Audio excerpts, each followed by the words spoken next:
Hi everyone, welcome to Cloud Computing series, and today we will be discussing about data center virtualization for cloud computing.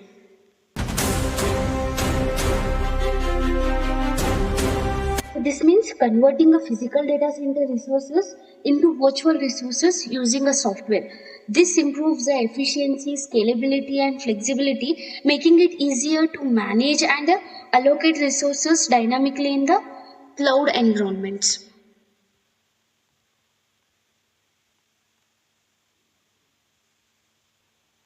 See, this section explains how data centers are structured and the key factors considered when designing them.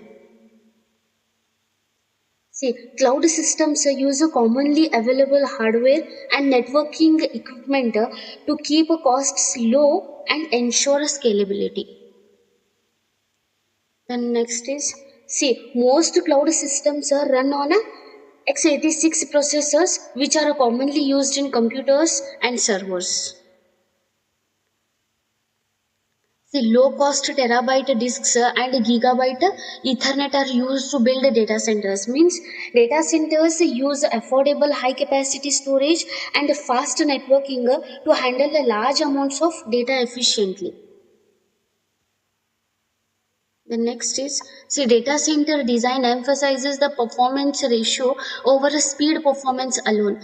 That is, instead of just focusing on making a servers super faster, data centers prioritize getting the best performance for the lowest cost. The storage and energy efficiency are more important than sheer speed in performance.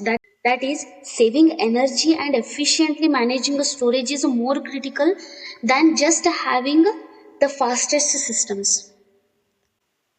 Yes, next is, see, figure 1.13 shows the server growth and cost breakdown of the data centers over the past 15 years.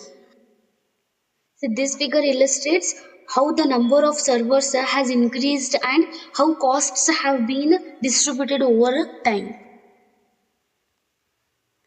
See, in 2010, there were around 43 million servers operating globally.